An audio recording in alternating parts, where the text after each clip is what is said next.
Hi there, and welcome to Musings in Rocket's Cellar. I'm John Nichols, also known as Rocket with Reckless Blenders. I've been inspired lately by some of the amazing winemakers I follow who are doing virtual tours and virtual tastings. Scott from Thumbprint did one the other day. Molly from Sequoia Grove did one. And I just thought, wow, what a great idea. What could I do? And I thought, there's things I do as a winemaker that you could do as well that maybe you either don't have you don't know about, or you don't have access to some of the resources we do as winemakers. So one of the things that popped into my head right away was, if you want to store wine because you don't want to finish an entire bottle, what are some ways to do that? Now, there's all of the big ones like Coravin, which is the needle that goes in and displaces the wine with gas, inert gas, and that's pretty expensive. It's a great investment. I've really enjoyed having access to one and using it when it's appropriate. But that may not be, not everybody has $350 to spend on something of that nature. So a different way to go about it was we have these 375 milliliter half bottles that we use for blending days. And what we'll do is we'll make a blend in one of these, and we'll use it. We'll label it and use it to do tastings of different blends. And one of the things I did was I realized that I need to know what's in it. So I took some painter's tape, just real simple painter's tape, and I wrapped it around there, and then I'll put the date and the wine that's in there.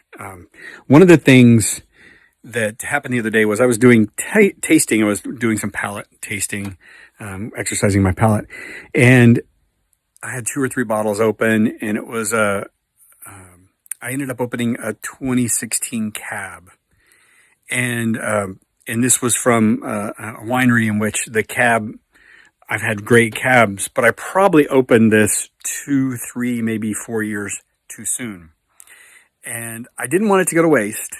And I didn't want to drink it right then because it was pretty angry. So I thought, well, let me try out the half bottle measure. And so I filled one of these up, and I got it to right about here. So right into the base of the neck is where you want to fill it to, not any further, because what you're trying to do here is minimize the surface area that's exposed to air. So you want to reduce the amount of oxidation that happens.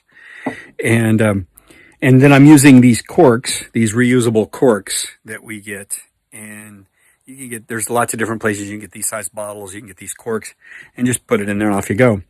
Well, because I had half a glass of this 2016 cab, I couldn't fill up all the way to the top.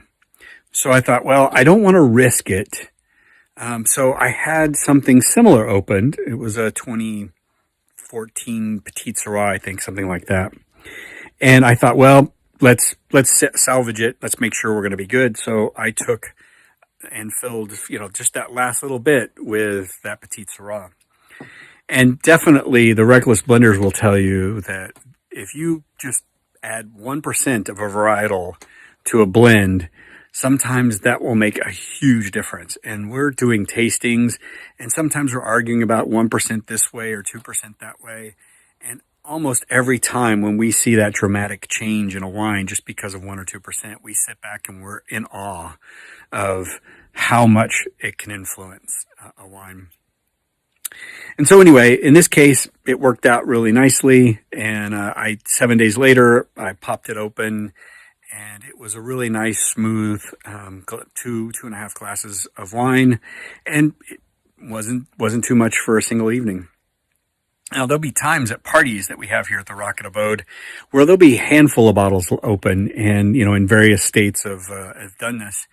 And I don't want to lose them. I want to have something that I can try the next day. So I will recklessly blend these open bottles. Now, I'll do my very best to match the different varieties with each other. So lighters with lighters and heaviers with heaviers where I can.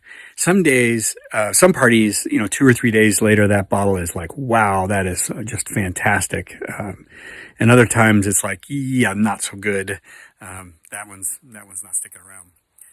But, you know, it's actually, I find that it's probably 50-50 where they're good or not. But otherwise I'd be throwing them all out. And I don't like that.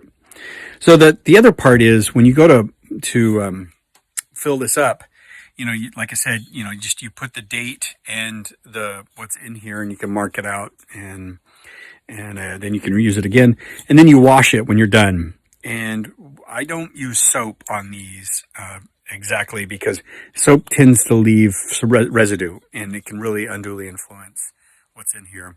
So we have some cleaning things that we use as part of the winery.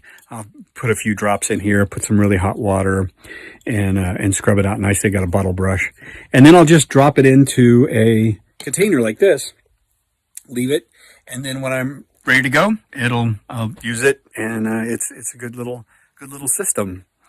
So hope you could use this hope you could use this pointer and this pro tip in your day-to-day lives. And I am Rocket with Reckless Blenders, signing off from Musings in Rocket's Cellar.